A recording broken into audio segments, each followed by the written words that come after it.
Okay, so I admit everybody.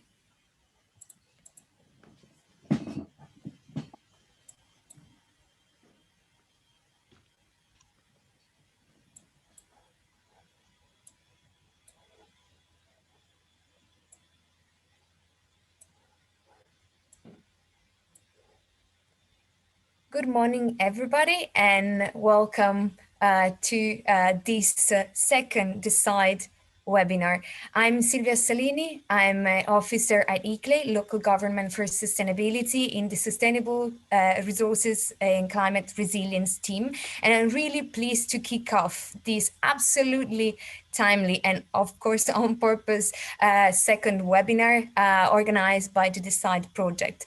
We will look together into the current status in terms of transposition of the recast of Renewable Energy Directive, with a particular attention on the needs and characteristics of energy communities in the Eastern countries. I imagine that if you are here, you probably know what we are talking about, but just in case, the title gave a lot of hints, but good to spell out what we are talking about when we mention transposition and deadline. So as you might know, transposition is referred to the recast of Renewable Energy Directive, and the Renewable Energy Directive established an overall policies for the production and promotion of energy from renewable sources in Europe, and the recast entered into force in December 2018 as a part of the Clean Energy for All European package, with the aim of helping the Europe to meet the emission reduction commitments under the Paris Agreement. Among the others, this directive sets binding renewable energy targets, introduced new measures for different sectors, and new provision for enabling citizens to become active players in the energy market. So when we talk about energy community today, we are referring to the renewable energy communities that are mentioned in the Renewable Energy Directive. Of course, this, as you might know, is a very stepping stone in both energy transition and energy democracy, with the renewable energy communities, municipalities, citizens, and small medium enterprises can really group together in communities that can not only generate but also store, sell, share energy, and provide energy services, among the others.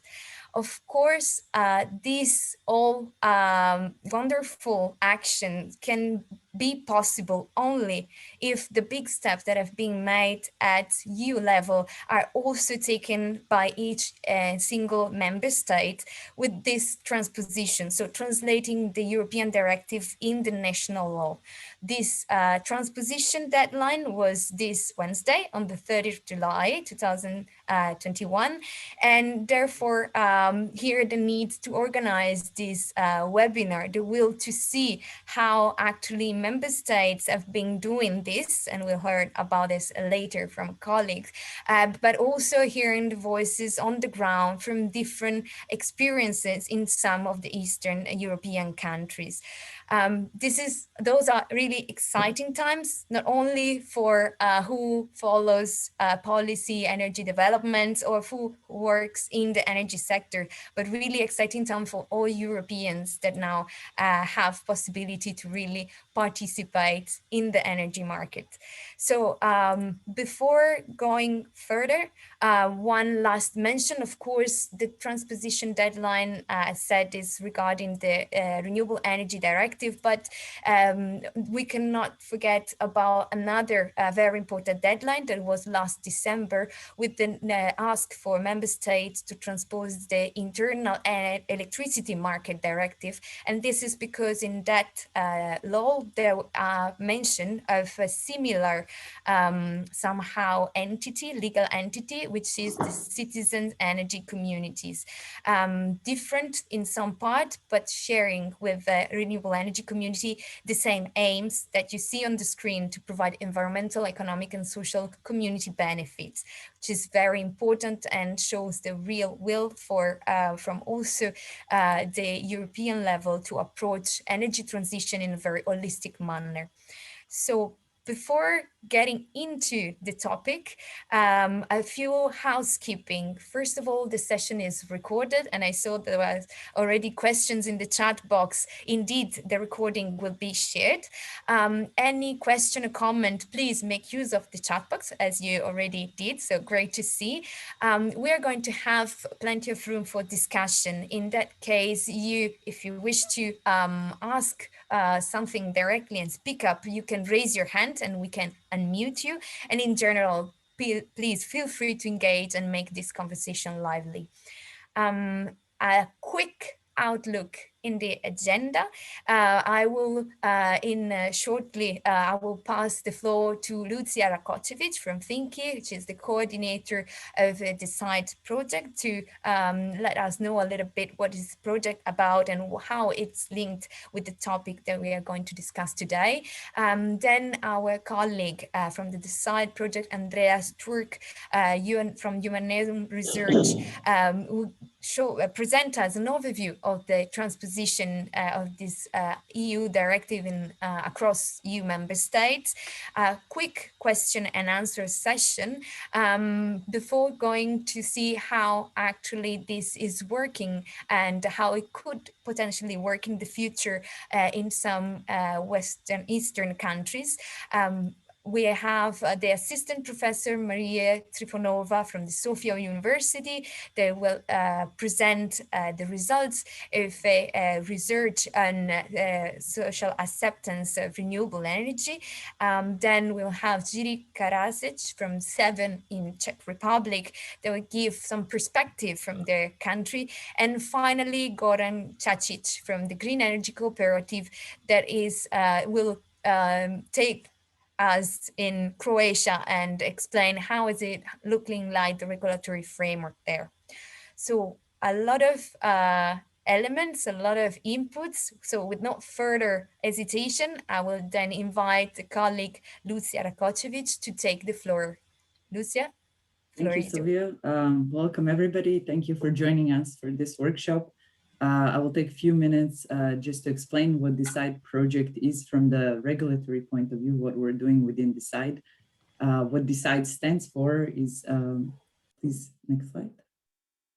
What DECIDE stands for is developing energy communities through informative and collective action, which basically means that what we're trying to do is analyze the existing and new initiatives and understand what it is that motivates people to join energy communities, what is the enabling framework, both from the regulatory, business perspective and legal perspective, contractual, that they need to operate. So we try to find, let's say, the optimal recipe and then use this knowledge and share it with the other initiatives to help them improve and grow and replicate.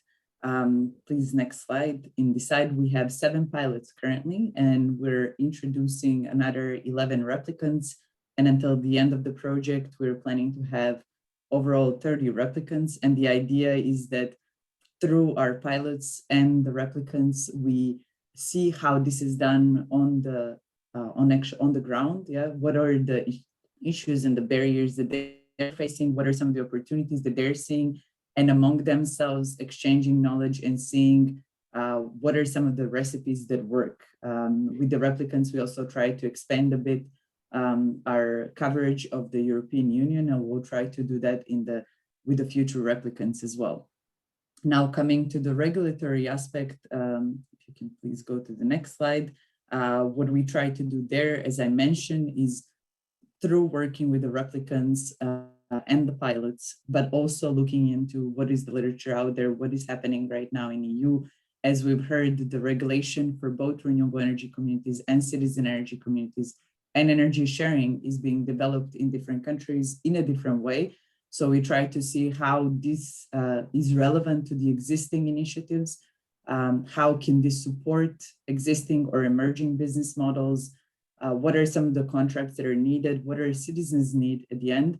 and then try to filter that to say and come out with some suggestions for what is the enabling framework that is needed from regulation for these initiatives to work in different countries in EU. And right after me, we'll hear from Andreas from UNM Research, and he'll talk about how different countries are looking into this. So without further ado, I let Andreas talk about this. Thank you very much. I hope you get involved and you like this workshop and actually learn something also from our colleagues. Thank you so much, Lucia. And as you already introduced Andreas, please, the floor is yours. Hello, here's Andreas Türk, UNM Research Austria. Can you see my screen? I assume you can. One second, I'll make it a bit bigger. Perfect. So, I will give an overview of the regulatory perspective in European member countries. I will speak about the status of transposition. I will explain some core streams of regulatory developments. And I will also provide some detailed problems, issues related to national transposition. Okay, where are we now? We heard about the deadlines. The deadlines for implementing citizen energy communities was already end of December. Deadline for implementing renewable energy communities was end of June. This is where we are. Most countries have frameworks or emerging frameworks, more for renewable energy communities than from CECs. Citizen energy communities are difficult to understand from some member states. In general, the EU directives were very complex. The two definitions of renewable energy communities and citizen energy communities not 100% consistent. And we know from member states they struggle to understand some of the concepts, such as the concept of proximity, or how to integrate the two concepts, whether they're integratable. What we saw in the last month, and this is the reason we focus also this webinar on the new member states. They catched up. We saw emerging regulatory frameworks in Poland, Romania, Hungary, Croatia. This is what we'll discuss a bit later. Are these frameworks similar to the frameworks in Western European countries? What are the specific needs of new member states? Some core streams of regulatory developments include localization, the geographical localization, but also the proximity of decision-making, incentives. Some countries provide incentives via funds, such as Czechia with the modernization funds. We see other countries that include incentives via that support schemes, such as in Ireland. But we also see a couple of countries that implement local grid tariffs combined with a reduction of taxes and surcharges. Another important core stream is options for grid management and ownership. How is this defined and handled by different countries? Or other governance provisions, membership rights, autonomy. Localization. We see a trend using the grid topology for localizing, for setting boundaries for renewable energy communities. In Austria, we have low voltage energy communities and medium voltage energy communities. Other countries, such as Hungary, also have the high voltage level as boundary. And I forgot to put in Luxembourg.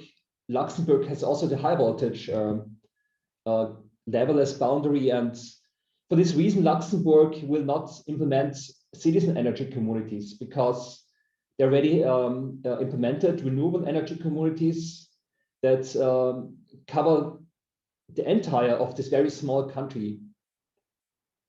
We see some countries such as Croatia, Lithuania, Greece that use administrative structures, municipalities or regions, or have combined approaches. France, Spain, they don't have an energy community framework yet, but as a collective self-consumption framework use distance, for example, 20 kilometers, or in Spain also only 500 liters for collective self-consumption. And in Portugal, it's a case-by-case judgment based on criteria. The idea is not to interrupt activities. And this is the big drawback if you have grid topologies. For example, in Slovenia, if you have if we restrict renewable energy communities to the low voltage grids, then you may interrupt activities. You may interrupt socioeconomic systems. On the other hand, some countries just regard grid topologies, boundaries, to be technically more feasible. What about the relation between RECs and CACs? The definitions of RECs and CACs are not 100% consistent regarding shareholdership and membership. Some countries plan to have RECs as a subset of CACs, for example, Italy, but it's also discussed in Ireland. In Croatia and Greece, there's a common definition. As we will hear later about the Croatian case, CACs have a local boundary and therefore have REC elements. But also Greece has combined the definitions. We have a set of countries that just have a separate implementation of the two directives, the two articles: Austria, Slovenia, France, Denmark, Belgium, and others. Autonomy. The concept of autonomy overlaps with membership criteria to the extent that the power of individual members may be limited. Only few countries have provided concrete numbers on the participation rate of members. For example, Greece, the participation rate of each member in the cooperative capital shouldn't be more than 20%. The same in Lithuania. In the Croatian draft law, we saw 40%. Grid fees and surcharges, I mentioned it earlier. Several countries plan or have implemented specific network tariffs for energy community or collective self-consumption. For example, Austria is planning to do so. The grid fees above the grid level of the REC does not need to be paid. And also Austria plans to remove consumption-based surcharges like the electricity tax, the RES support surcharges. In Italy also, there's a refund of the consumption-based part of network tariff related to the transmission-related costs. In Portugal, it's the same logic as in Austria, but it's linked to collective self-consumption, whether it happens within an energy community or outside. And also in Portugal, there's a reduction of consumption-based surcharges. Finally, Poland mentioned the removal of consumption-based surcharges like RES fees, capacity fees, and cogeneration fees that are part of the grid tariff.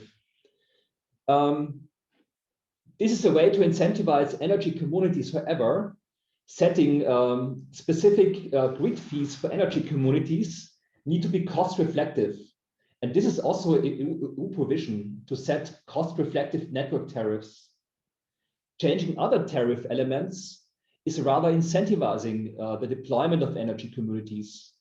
And of course, there's a risk that policymakers and regulators mix up regulation and policy, because of course also reduced network tariffs have a supportive nature.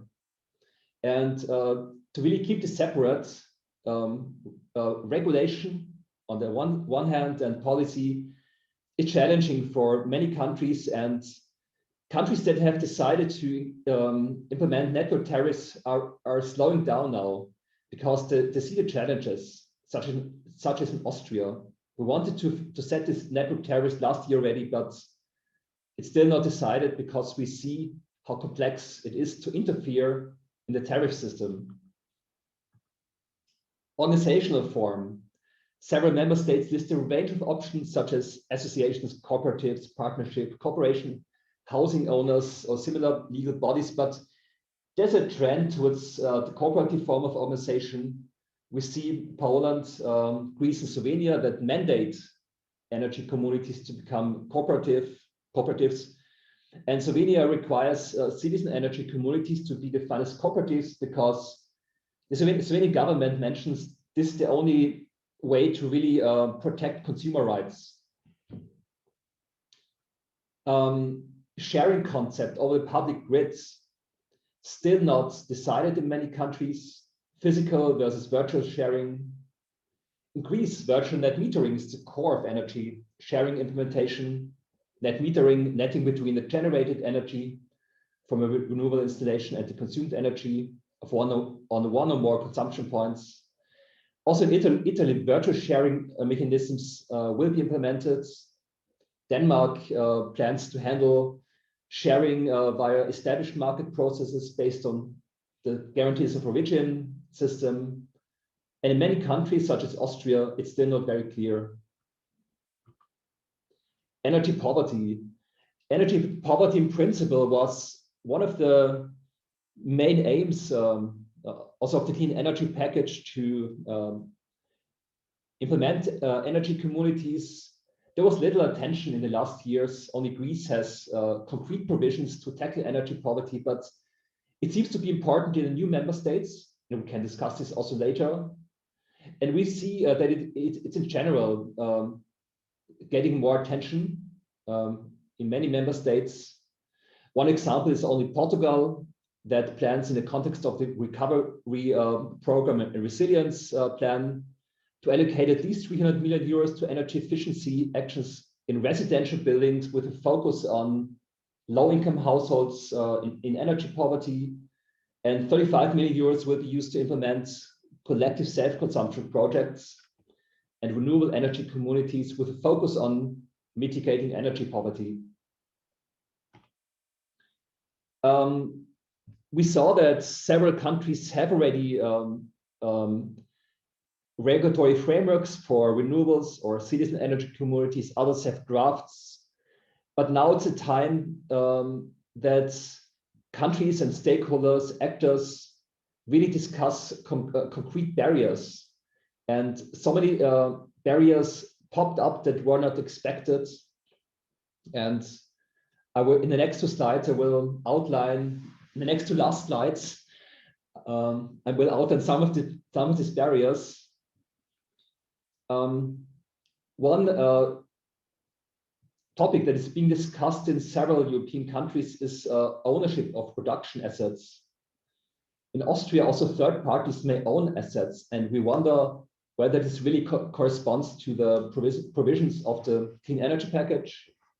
But also in Portugal, an option for external ownership is being discussed, enabling contracting models that still means that the energy community is operated, that the energy community operates the assets, but third parties could own them.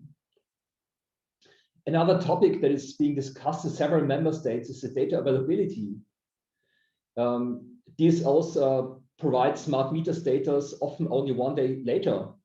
And if you get the data one day later, there's no way to have real-time energy exchanges.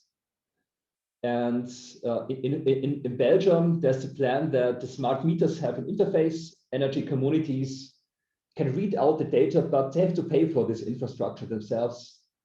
In Austria will follow the Belgium example. Other implementation issues rather relate to national legal provisions. For example, in Estonia, cooperatives cannot get commercial loans. In Croatia, maybe Goran will detail this later, cooperatives cannot carry out leasing activities, they're not business actors. And in addition, there's a lack of clear regulation for some of the important technologies, for example, for storage technologies. So what is needed now are not only national regulatory frameworks, but legal certainty at the national level will be of high importance for energy communities to be deployed. This was my last slide. Thanks for your attention. I'm happy to get questions. Thanks to you, Andreas.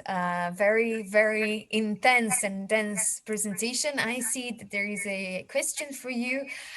Before reading it out loud, I would just drive your attention to the site website where resources produced by the project have been uploaded and will be continuously uploaded throughout the next months and years.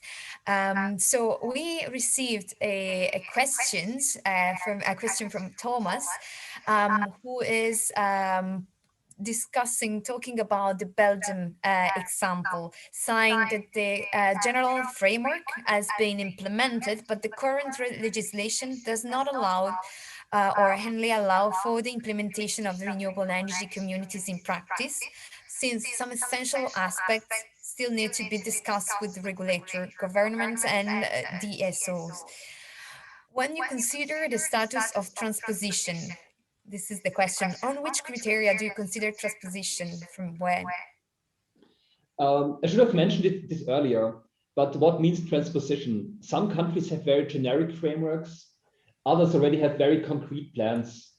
And I made it green. I was already happy when countries had basic frameworks, but in the table I showed earlier, I didn't differentiate it. But if I would have more time, yes, indeed, I would need to differentiate between basic frameworks, such as in Belgium, already very elaborated, detailed framework. In Portugal, for example, the framework is set. The first energy communities are being registered. Yeah, indeed, as you mentioned in your presentation, of course, time constraints, there is a lot of aspects to be taken care of. You mentioned localization, the synchronization of the two definition of renewable energy communities and citizens energy community, autonomy, fees, surcharges, organization models, and sharing concepts, among the others. So indeed, a very complex.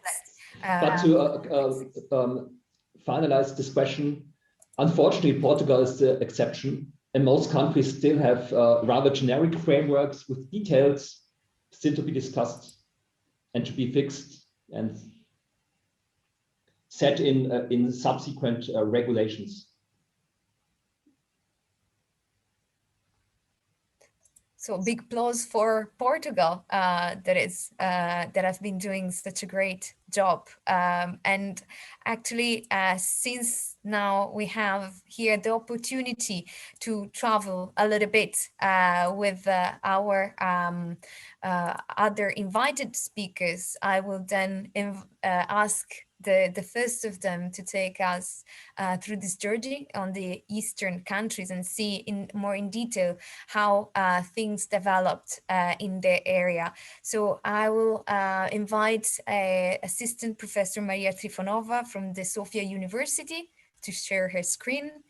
And while she's doing so, I will mention a little bit of her background, since Professor Assistant Maria Trifonova has been investigating the role of the institution in the transformation of the energy industry to a renewable energy-based sector.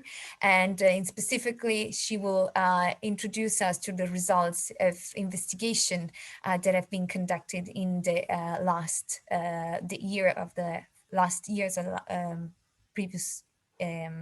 months of the previous year, sorry. Maria, the floor is yours. Thank you very much, Sylvia. So thank you for the invitation. First of all, I should say that the concept of the energy communities in Bulgaria is pretty new and exotic at the moment. The idea has been supported and disseminated by environmental NGOs over the years, but has so far failed to receive high-level attention from policymakers or stakeholders in the country. Except a few initiatives powered by renewable energy, which could to some extent be defined as community efforts. I would say that the concept is not spread in the country. There are different reasons, from lack of regulatory framework and incentives to poorly cultural and historically established reasons or aspects.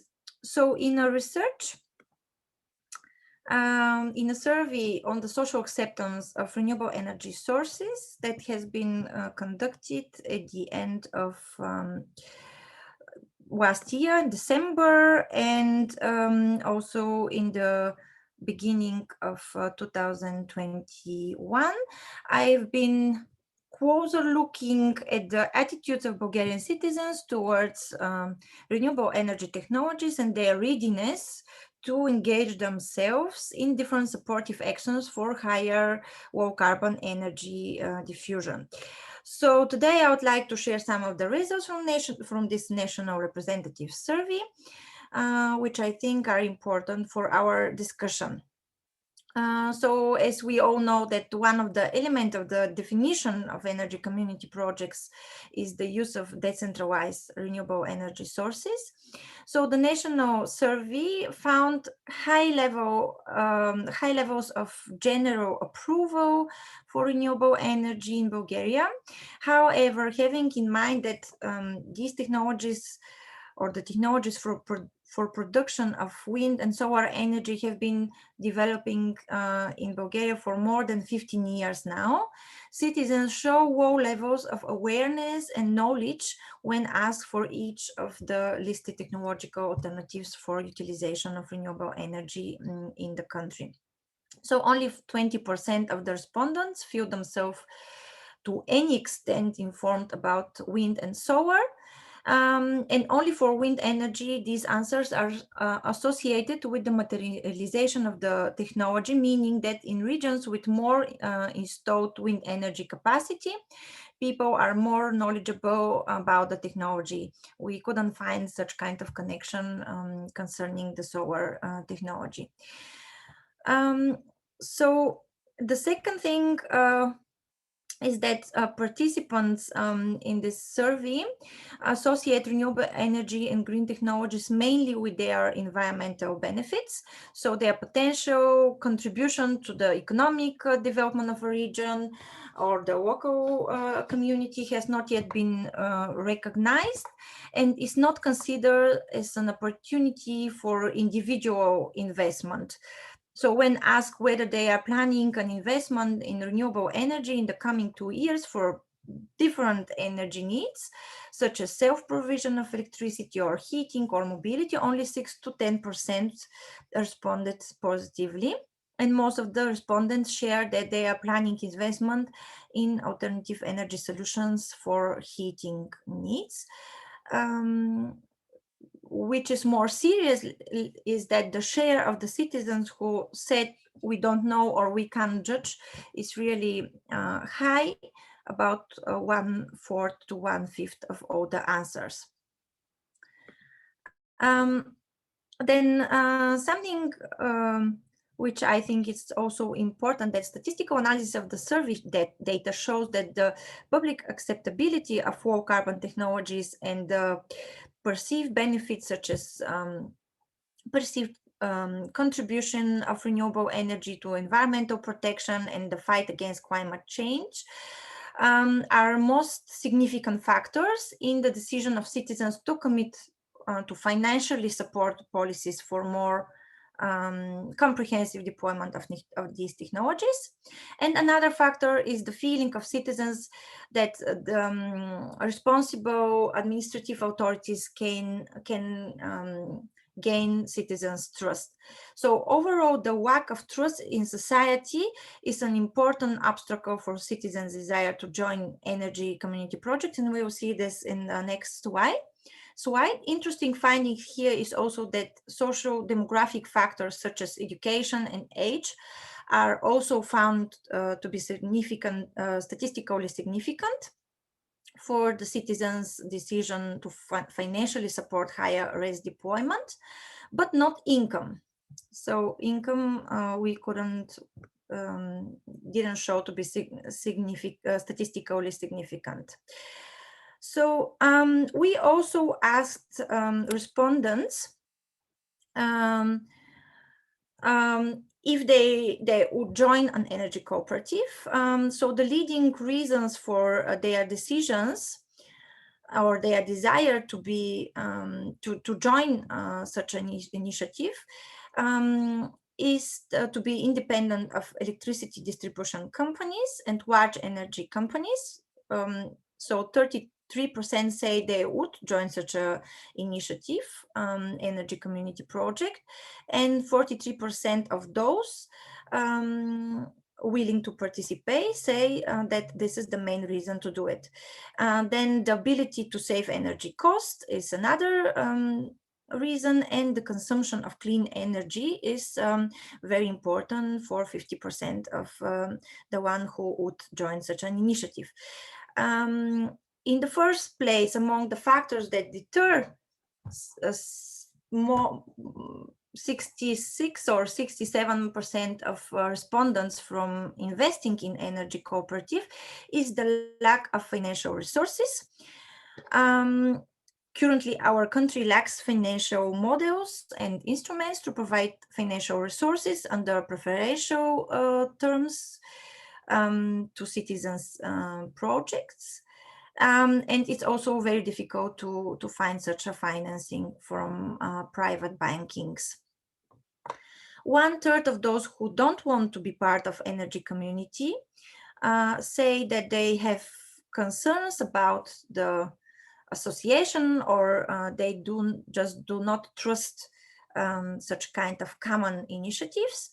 And other reason mentioned here is the lack of time and knowledge for 25% of those who answered negatively.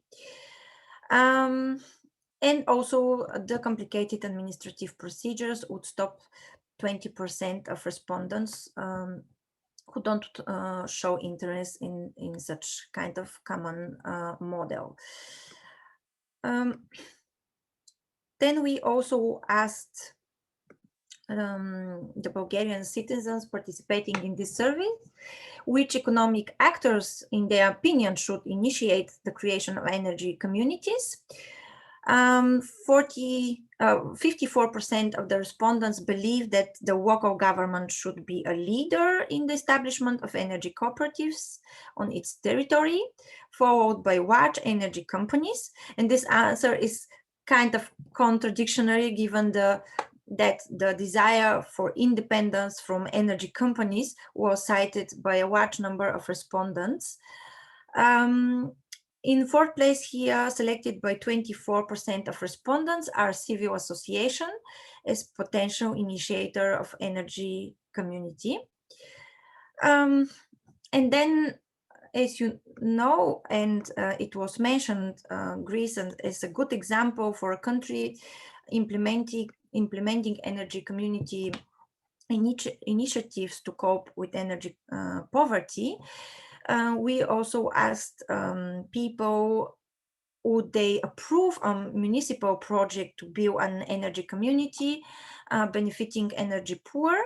50% of the interviews would say yes, and 30% just cannot judge at this stage. They need more information.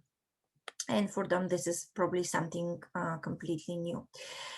I've listed some of the main challenges and opportunities in front of energy communities in Bulgaria at the current stage. Probably I wouldn't be able to discuss everything, but that's why we have a discussion afterwards.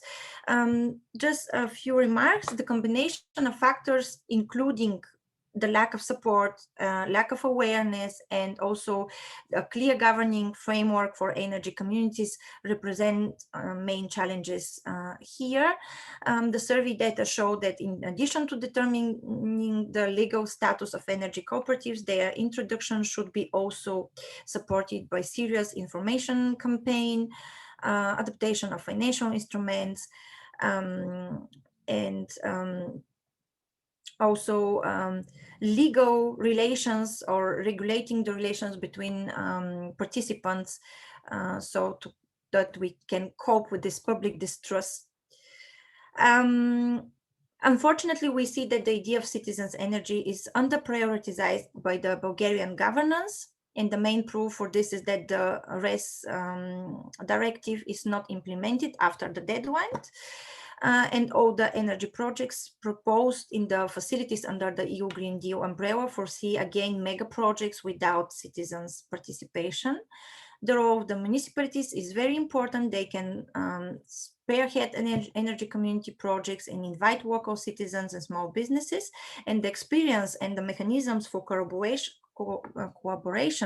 they have gained with cooperation with citizens during the first building renovation wave in Bulgaria is found to be very valuable. And maybe last thing that another good opportunity is to have to discuss the examples from neighboring countries such as Greece, which was able to implement unpopular initiatives for raising funds for community energy and net metering schemes. I'm glad to receive your questions and to participate in further discussions about the results and the findings of the study. Thank you. Thank you so much, Maria, for this very interesting results that you just presented. I see question coming. I will just park it for the moment to leave the other speakers invited to share their experience presenting the setting in their own country, but we will definitely take them up afterwards. I particularly noted down the fact that you mentioned that this initiative as exotic, which it speaks a lot on how this concept is new, together with the percentages of population that actually responded saying that they don't know and were not really aware or really sure about what those renewable energy communities are about. And also thank you for mentioning, well, local governments, of course, being personally very much on the topic. Indeed, municipalities can play a key role, but of course, citizens must be there to sustain projects. And also for mentioning the importance of sharing experiences of neighboring countries, which is the reason why we are also here today. So I see that next colleague, Jiri Karazic from 7 already is sharing his screen. Just to say that Jiri is a civil engineer specialized in the construction and all in low energy building sectors. And 7 is an organization that since the 90s is active in Prague and Czech Republic, specifically on energy efficiency topic. So Jiri, please, the floor is yours. Thank you very much, Sylvia. Good morning still, ladies and gentlemen. Today, I would like to share our experience in the field of energy communities in the Czech Republic. And also, I would like to share with you our plans in the field of energy communities, not only in the Czech Republic. First, I will start with the national barriers. We had some small debates before this event, and I carefully listened the experience from Bulgaria, and I think there are many similarities. I think we will hear also those from the case of Croatia. However, in the Czech Republic, there is no official draft of legislation related to energy community yet available. However, there are some working groups established. The debate is running. I would say it's not an exotic topic. It is a lively topic, and the legislation works are underway.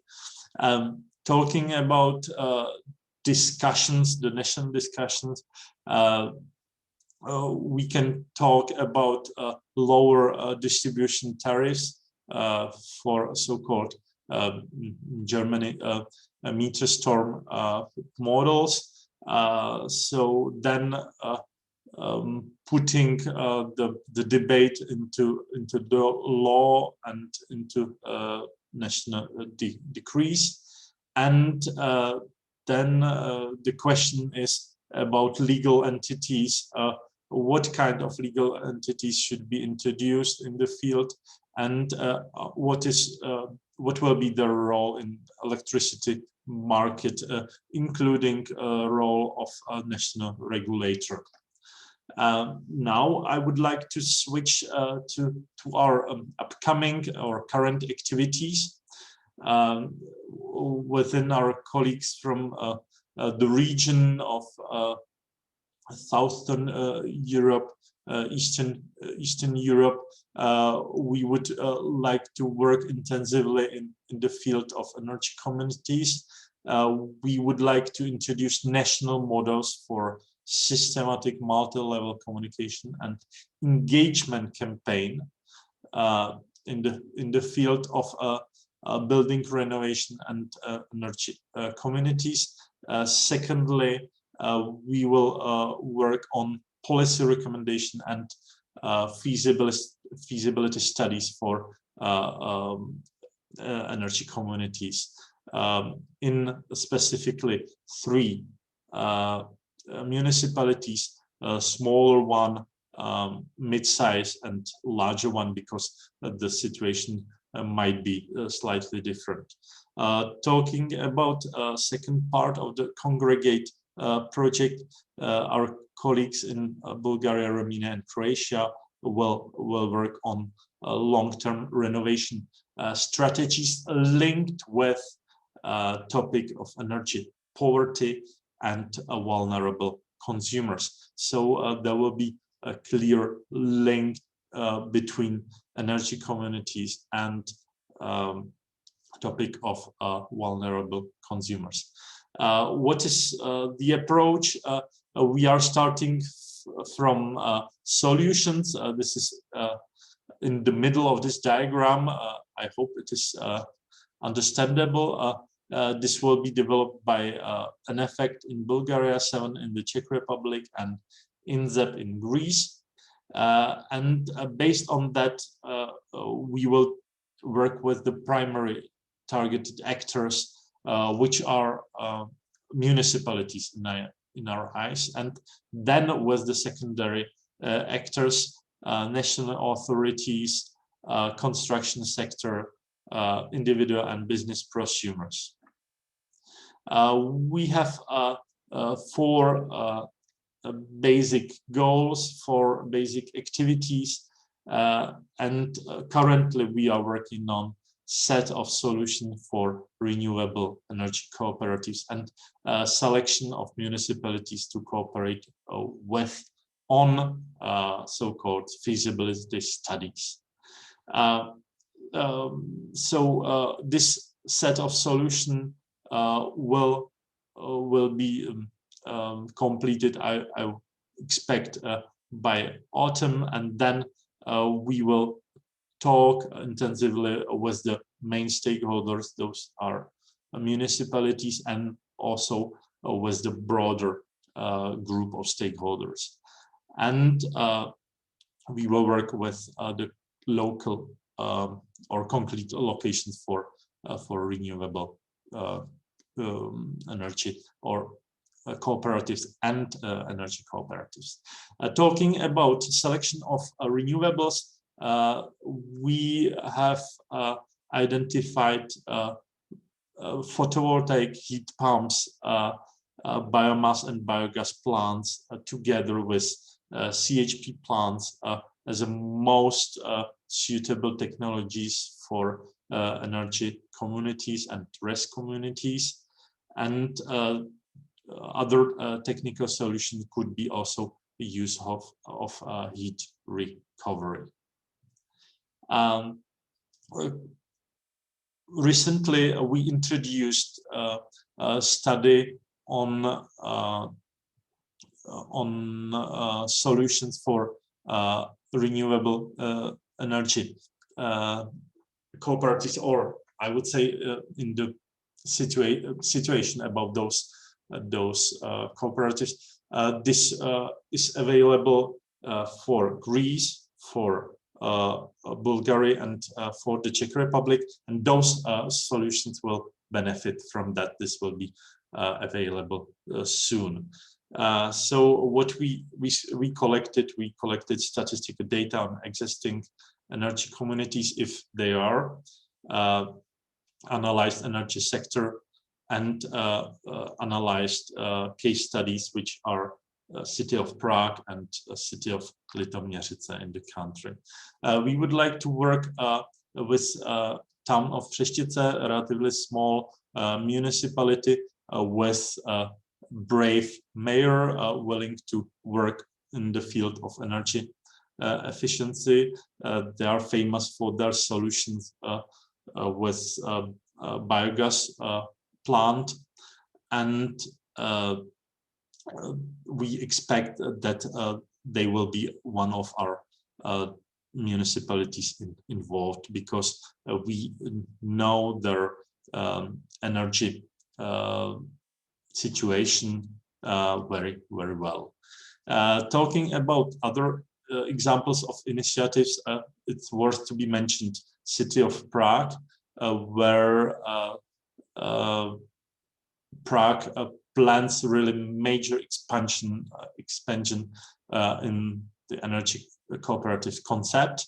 It started with the high number of municipal roofs, which will be used for photovoltaic plants. Those buildings are fully enveloped with higher energy efficiency, and we expect putting those roofs in one an energy system really linked. The second point, partly mentioned by Andreas, we have already a subsidy system or incentive system for energy communities in place through the so-called modernization fund. Talking about Prague, there are several levels of ambition. The first one, 50 megawatt installed of renewables, is on municipal buildings. Then the second step, I would say the bravest one, is moving from the municipal building to energy communities. And then the third one is involving also other suitable areas. So this is all from my side, and thank you for your attention. Thank you so much, Jiri. And indeed, a lot of things going on. As you said, it's a lively debate. And also, again, in your presentation, it's nice to see how you are actually linking with the neighboring country and join forces to come up with a set of solutions that can be then adaptable to the different contexts, indeed. And I see again the chat moving, and thank you. And please continue in putting your comments in there. I see that also Thomas responded to the Belgian case, and apparently, yeah, the issue of aligning definition is quite burning in all across countries. And I will invite then last speaker, Goran Čačić from the Green Energy Cooperative in Croatia, to let us know whether this is the case in Croatia as well or not. So while the colleague is sharing his screen, I would just give you as a background that Goran is a senior technical expert been gaining experience across the last 15 years in energy efficiency and energy management. And the Green Energy Cooperative is a cooperative founded in Croatia that supports in the planning, development, management, and financing of renewable energy sources and energy efficiency project with the aim of demonstrating that a sustainable market system based on renewable energy is possible, which is something that we really advocate for. So Gordon, please, the floor is yours. Yes, thank you, Sylvia, for the introduction. Today I will try to give you an overview what's happening with the introduction of citizen energy community and renewable energy communities in Croatia, and to give our standpoint on the current proposals of the definitions of both communities in the laws which are being adopted in Croatia. So first law is the law or act on the electricity market, which should be adopted in the second half of 2021. And this law introduces, among other things, the citizen energy community, the definition of the citizen energy community.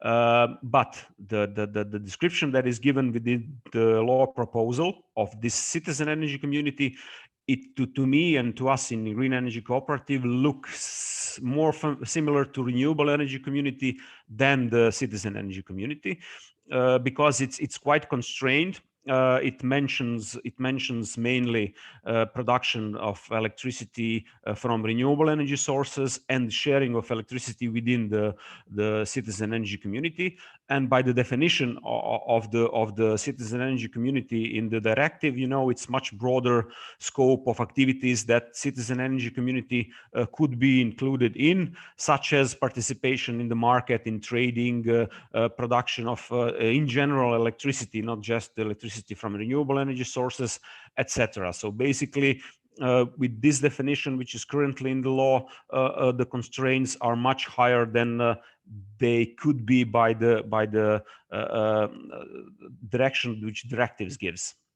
Other issues that appear with this definition of citizen energy communities is constraints which are put on where and how the community can be formed. So we have a geographical constraint which says that it has to be the members of the community have to be from the same local area, local municipality. And in Croatia, this is quite small area. So we have 555 local municipalities in Croatia. For example, one island, which is not that big, could have 3 to 5 local municipalities on the island. So basically, you could not form one energy community which could include all of the inhabitants on the small island, because you have two small villages in the island, and each village, due to the political decisions, has been given the authority of local municipality. So this is one issue. And the second issue is, aside from this geographical constraint, you have a constraint of that all of the members of the community have to be connected to the same low-level voltage transformer station.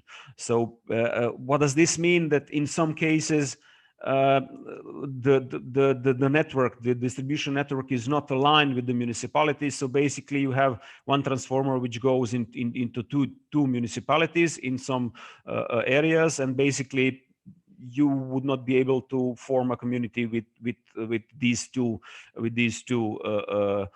municipalities. Or other way around, you have densely populated areas, and you have several transform stations for one I would say neighborhood in the city, and then you would need to form several communities in order to be able to connect to the same local level low voltage system transformation. That's something that we think that the citizen energy community should be broader in definition, and the limitation should not be set, you know, upfront, but maybe when you see what is happening on the market. But our legislator want to start small, and they say that they will expand the range of the communities later on. But my experience up to now, that this expansion never happens lately. Afterwards, once the law is made. Other issue which is being connected to how the communities are legally defined, and what would be the financial treatment of these communities once you start operation. So currently, the communities are defined that main goal of the community is sharing of the energy between the members of the community. And it says that the community is an entity which operates under the financial operation and accounting laws for non-profit organizations.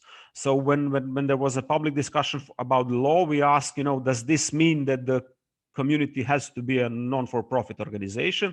They said, no, it's open. You can be any legal entity, but you need to operate under these financial and accounting regulation for non-for-profit organization, which is kind of in conflict, because it's not possible to, for example, found a limited liability company and just declare that you will be working as a non-for-profit, and you will govern your financial operation and accounting by the non-for-profit organization. So it's unclear what will be the legal form of this community, how this legal form will be founded, and at the end, if you have any financial or needs for any financial transaction within the community or from the community towards the outer players on the market, what will be the financial treatment of these kind of transactions? So, for example, by the law, community has the opportunity to participate in a market, on a trading, and then it's not clear how this earned money would be transferred to the members of the community, and what would be the tax treatment, or income treatment, or any other financial treatment of these financial means by the Ministry of Finance, which, as far as I have gathered information, was not consulted in detail and included in the definition of the law. And the last thing is, it's not clear how it will be controlled, whether the energy communities meet the conditions which are set in order to be listed as an energy community. It's okay in the foundation of the community, but after a year or two, because you need to enable easy entrance and exit of the members into the community and out of the community, who will be the legal entity or the national governance institution which will check whether you are still a citizen energy community and or you are not. The bad thing is as well, in both of the laws, in the laws of the electricity market and the laws of the renewable energy, it is said that energy community can have the benefits, but it's that the communities will be treated the same as any other actor on the market. Hence, it is not clear whether the citizen energy community or renewable energy communities will get any benefits or any subsidies or targeted, public calls for participation on the market.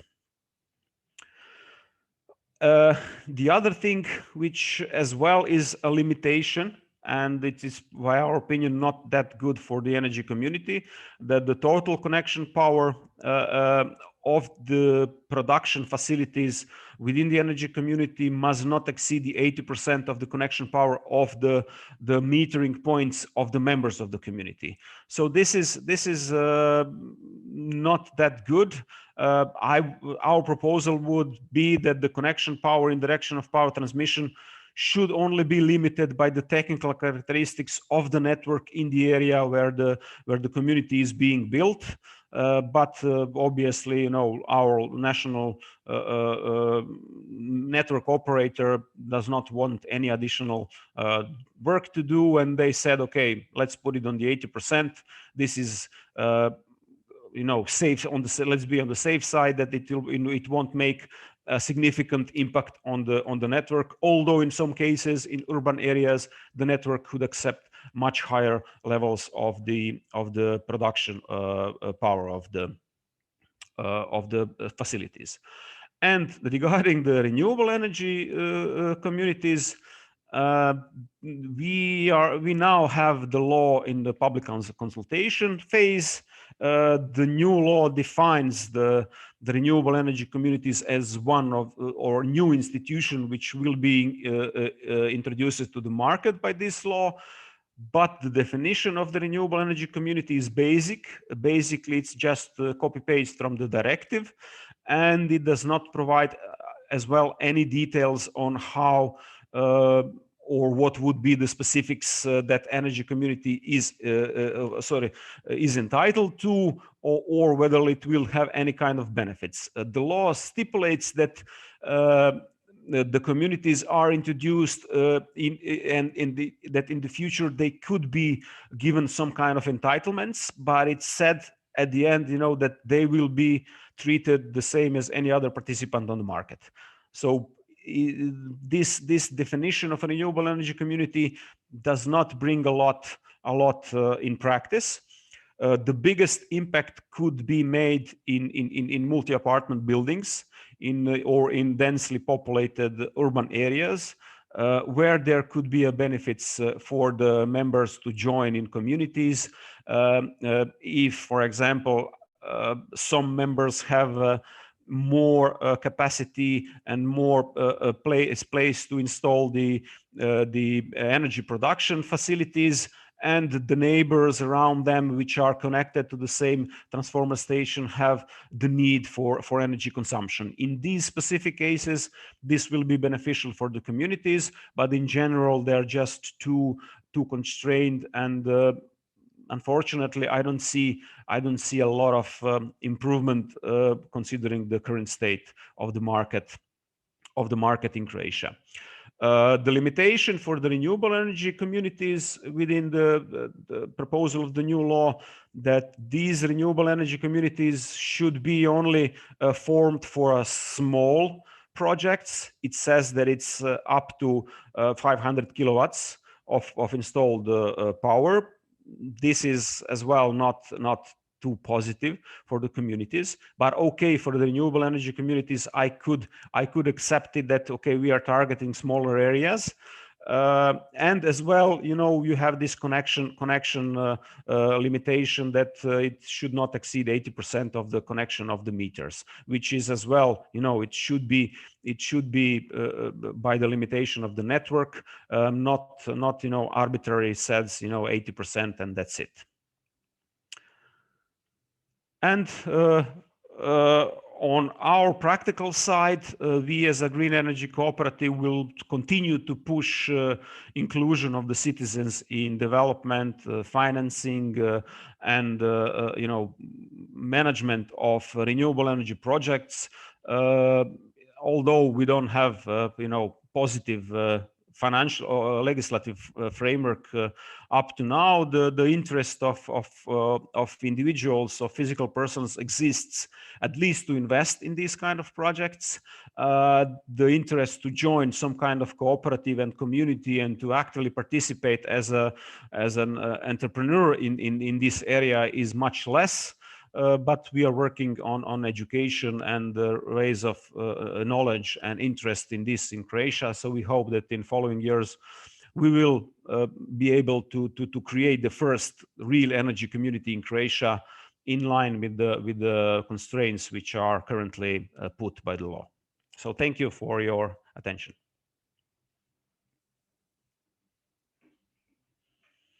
Thank you so much, Goran. Indeed, a very dense and insightful journey into the Croatian legislation. Is indeed interesting to see how the different cases that we have been touching upon, though at different stages, are really facing the transposition in such a detailed level. As was discussed before, of course, transposition can be interpreted in some way, meaning that, of course, to comply on paper doesn't exactly mean that the initiatives are enabled enabled on the ground. And therefore, those details that Thomas and Dirk were discussing before, at some point need to be really defined. And this is hopefully something that it will happen soon. Thank you also for the great work that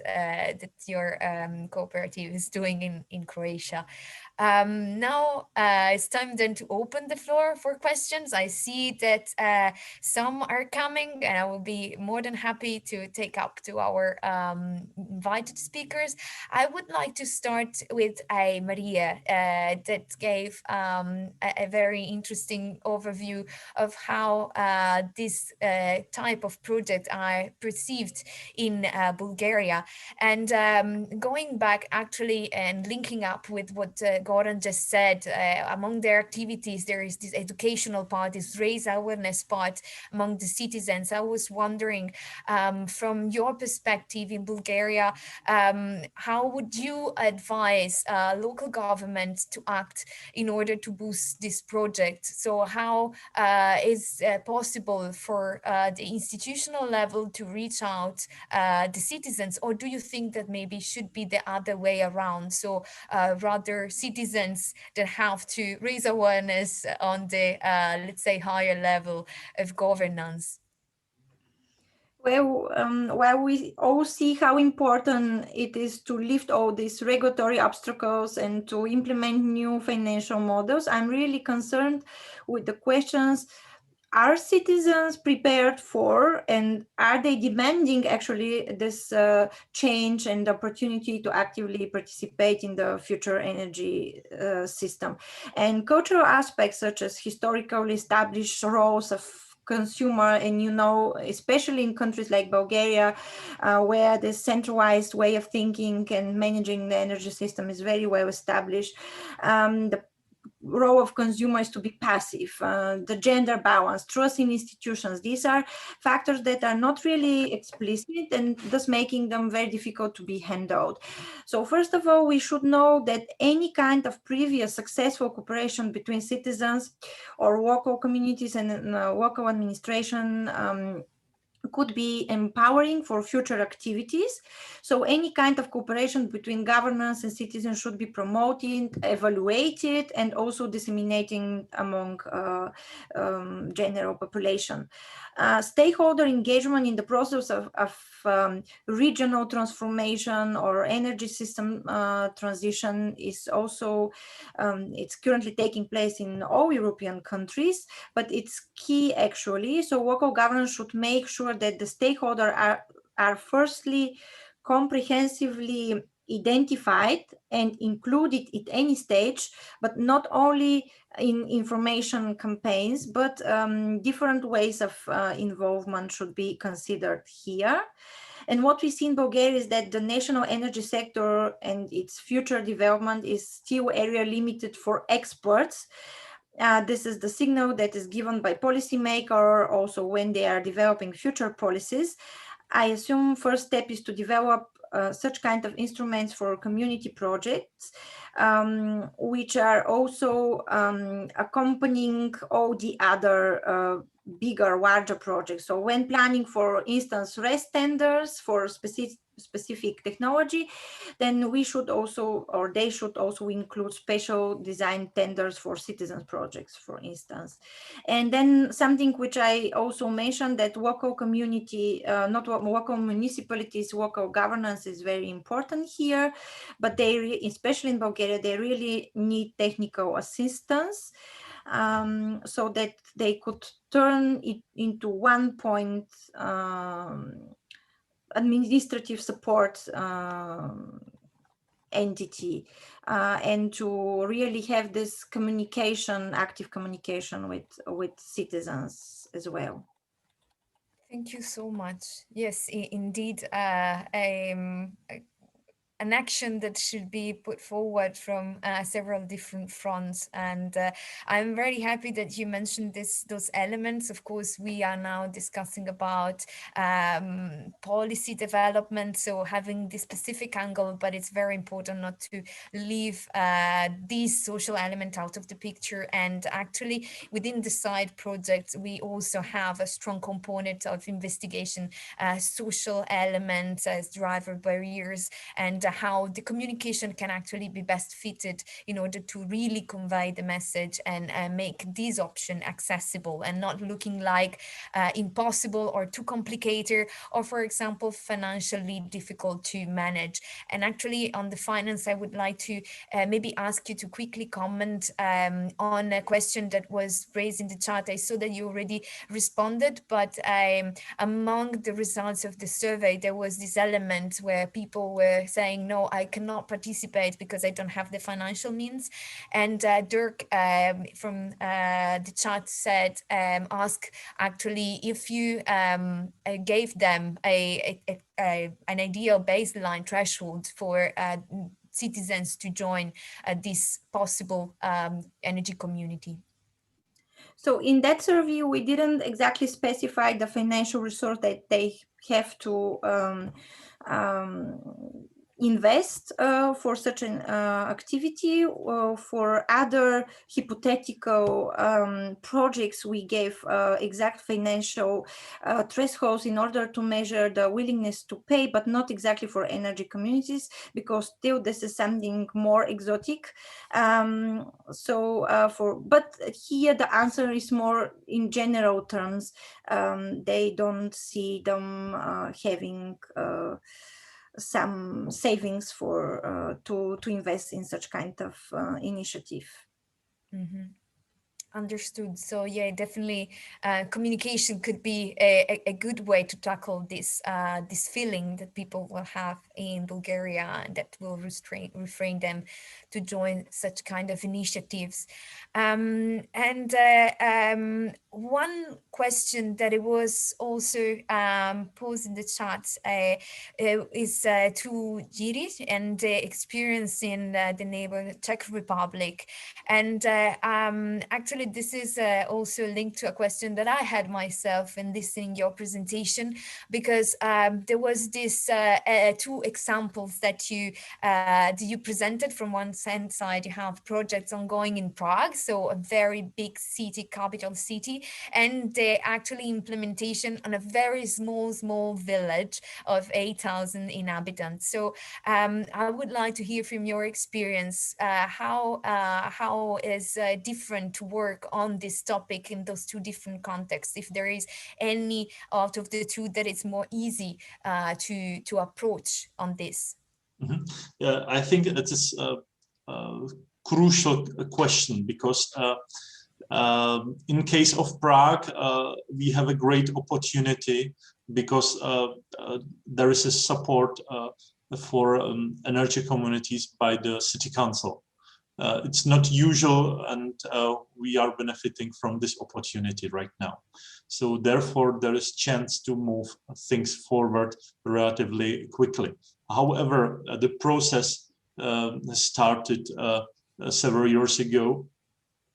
So we are now using benefits from the long-term cooperation. In case of PRESTICE, that small town, the processes are much faster. If we receive support from the mayor, then we can move things forward every month. In case of large cities, it is long-term process with many obstacles, many difficulties. And the third point I would mention is that replication of potential of large cities is relatively low, because they have many specifics.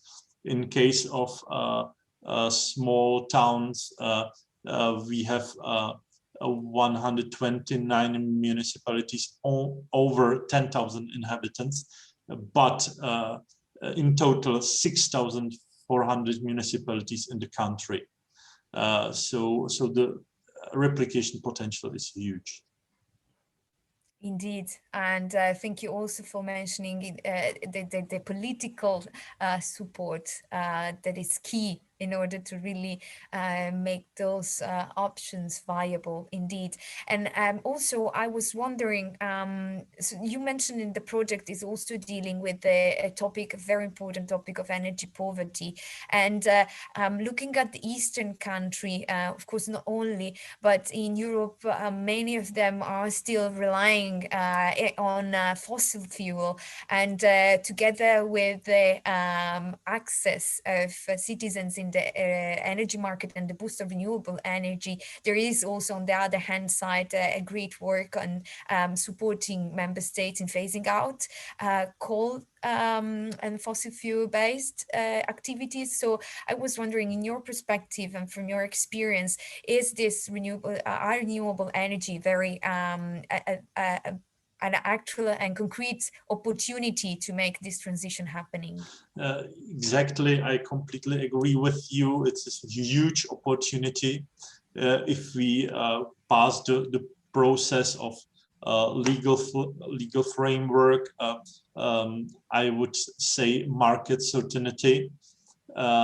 First, good examples, positive examples. Then the replication potential is huge. I feel big pressure from the potential growth of fossil fuels prices through EU ETS, through support of project within EU taxonomy rules. So there will be a huge pressure to switch the energy mix, and maybe together with positive energy district, which is also a highly discussed topic in our country. I see it as a huge opportunity. Great, thank you so much. Definitely the joint forces approach is the one that we are aiming at, and having this mix of energy and integrated solution that can really make the most out of those kind of initiatives. And then moving to Croatia, I saw, and actually, by the way, talking about good example and positive example, I see that there just also chart some concrete numbers that can be helpful. All figures always helps to make examples concrete. So thank you for sharing. Then moving to Croatia, and the colleague Goran, I see that there is a question coming from Vanda asking how many energy communities exist in Croatia and what's the general climate adopting energy community concept in there. And also there was another question from Sonia asking about gas heat, sorry, in heat law in Croatia. Okay, about the energy communities, unfortunately, there is none which is in accordance to the new definitions of the communities which are just being introduced. But in Croatia, there are 9 or 10 cooperatives which have been founded with the main goal in assisting or helping their members to achieve or install the renewable energy power projects. So basically, we could say that there are 9 or 10 communities or energy communities in Croatia. And about the part of the question, you know, what is the climate in adopting of the energy community concept. It's similar to all of the Eastern countries, which has been mentioned with Maria as well. You know, we have you know, historical poor or bad experience with the cooperatives, and it's not that easy to you know, persuade people to join the cooperatives.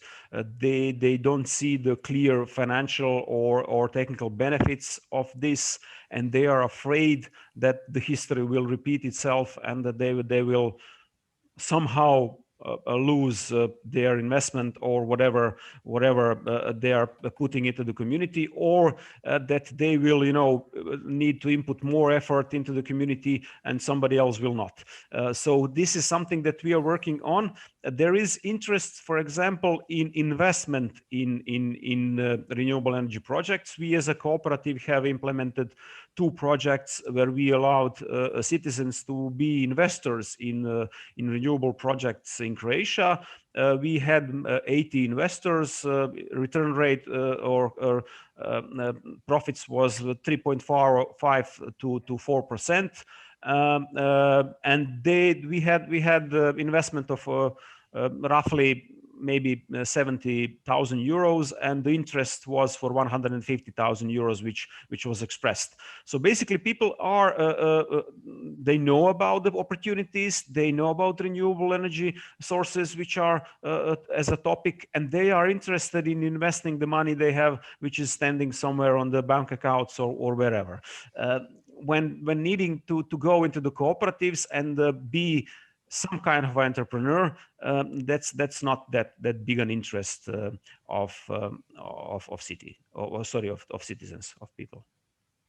Interesting to make this distinction. Yeah, Please. and regarding the heat, it is included in this cogeneration part of the law for renewables. As far as I have read the proposal of the law, there is nothing that would ban renewable energy community to make a project which would include distribution of heat or production of heat from the renewable sources. So it is included in the law. I myself am not aware of any new communities which would provide some kind of a district heating or something like that for their members.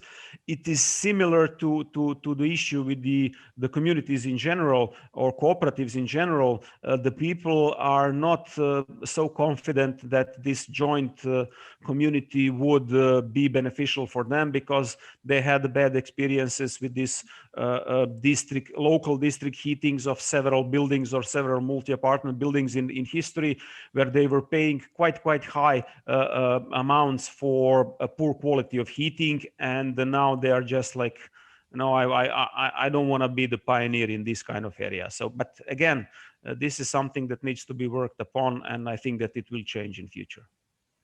Yes, indeed. It's very difficult. Sometimes even more difficult than starting from scratch. The work that you have to do to Exactly. make people just changing the idea that they already have proven to be. And staying in Croatia, one question that I have, it's related to one project that you've been supporting in the implementation, and it's a project that have been put forward by the municipality of Krivetsvi. Križevci, yes. Thank you. Sorry.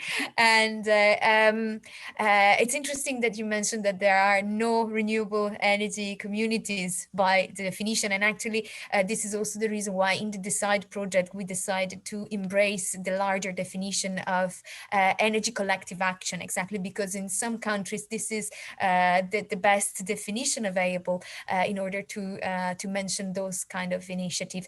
And I would like to ask you how the work went there. How did you manage to really engage the citizens, and exactly going against this previous idea? What are your lessons learned? And also, I was wondering, linking up with the points that Maria was doing before on the engagement. So there are in Croatia some initiatives. I was wondering whether those have been contacted and involved in the policy development. Okay, a lot of let's start with the Križevci. As I said, you know, this is an easier approach which was applied there. So in Križevci, we were the you know, ones who developed the project ideas in cooperation with the city of Križevci, and for these projects we only asked for investors into the project. So basically what we offer to interested citizens is that they provide to us as a cooperative a micro loan with set return rate for this investment, and the microloan would be offered for 10 years period. So basically, in these two cases of installment of the PV power plant in Križevci, it's not community per se, because these investors do not actually own these installations. They're just the investors in installation, and they get their return of the investment from us through the period of 10 years. In the specific cases of Križevci, this is the same. We had like 80 investors in two projects. And out of these 80, only 30% were actually located in city of Križevci. So if we would to apply the new legislative definition of the energy community, these 30% of investors are for sure not all on the same local low voltage network. So basically, they could not form the community as it is defined by the law, but they are investors through us in the project of renewable energy production, and they get their return on money invested. Now we are working on trying to establish the community in the area where these two power plants are connected. I hope, I'm not sure, I think that they are connected to the same transformer facility, and basically we will be, I hope, able to form the actual energy community from the legal persons which are connected to this transformer station. So this is, as I said, easier approach where you just collect the investors into the project, but we cannot form the energy community per se because of the laws, of the constraints which are put by the law. And sorry, I didn't get actually this last part of the question. Could you just repeat it, please? It was about the, yes, sure, a lot of question marks, and it was about the engagement. It was a part of actually directive, a mention of member state, recommendation of member state to actually engage stakeholders on the ground in a consultation process. And since you have, unlike Bulgaria and Czech Republic, already some experience, I was wondering whether you have been involved in this process. Unfortunately, no. In this consultation on the low level, if you are asking about the definition of the law or preparation of the law and consultation in regarding this, I was not involved. We have tried as a cooperative to get to this task force which has been developing the law, but we couldn't get in. So I'm not sure whether any kind of consultation with the local stakeholders on the ground has been done by the definitions and the things, how are they put in the law. I doubt that they were done.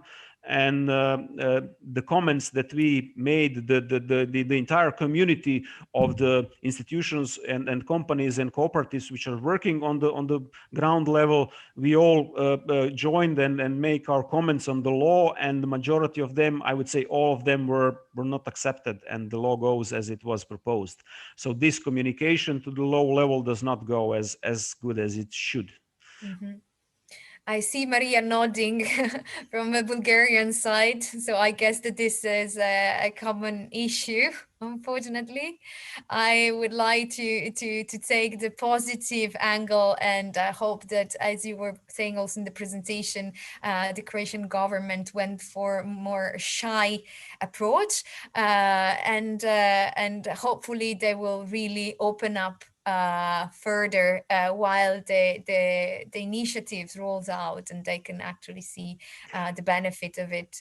I'm minded about time, and apologies. Thank you for staying. I see that a lot of comments are coming in, and I'm afraid we will not be able to touch on all questions. So apologies to Susanna and apologies to Thomas, but indeed we'll take note of your question and provide you with in an answer after the event.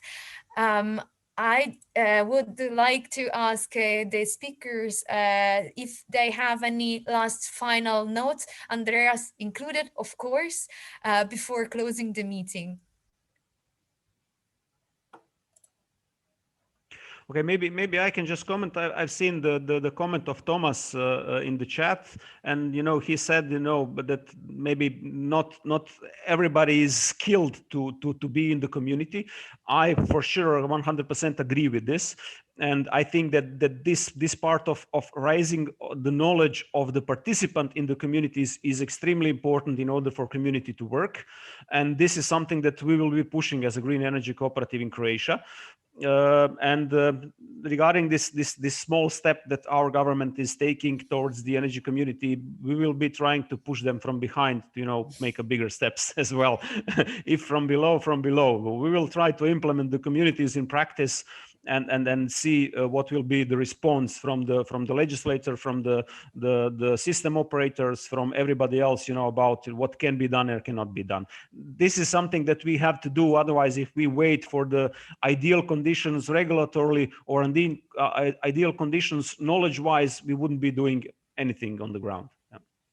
Yeah, hopefully pushing from downside and pulling from upside will have member states to move. I see that Girish also have hands raised. Yes, just a short comment from my side. I see that we will face similar difficulties, similar issues in all countries I heard about today. So I really suggest sharing experience among us. In case of congregate project, we will definitely spread out our results. Not only those positive, but also those negatives, new obstacles found, etc. And this is a very, very important point. Sometimes, of course, people are a bit refraining from sharing what did not work out, but it's as much important as a good example, I think. I see Andreas unmuted. I learned a lot about the realities in Croatia, Bulgaria, and the Czech Republic. Many thanks for these great insights to present us. And I can only join Andreas in this thank you. It was extremely interesting. I hope it was interesting also for the audience. Just one final note from our side, from the side, building on what Girish just called upon to join and share information. So I will invite you all to check on our website what is coming next. Well, in this summer, we're definitely going to continue our hard work. If you check on the website, you will see resources are already uploaded, but soon we are going to put online also Knowledge Hub that has exactly this aim, as Yuri was saying, to collect information, not duplicating what is out there.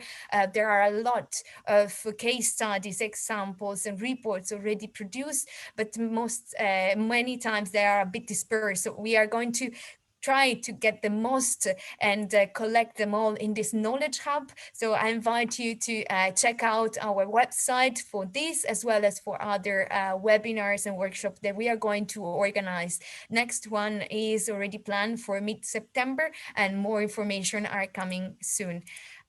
With this, I would like to close the event. Thank you once again, Andreas, for the introduction, all the invited speakers for sharing their experience, and of course, the attendees that have been so much participating into the debate. Thank you so much, and wish you a good continuation of the day and a good weekend. Bye. Thank you. Bye.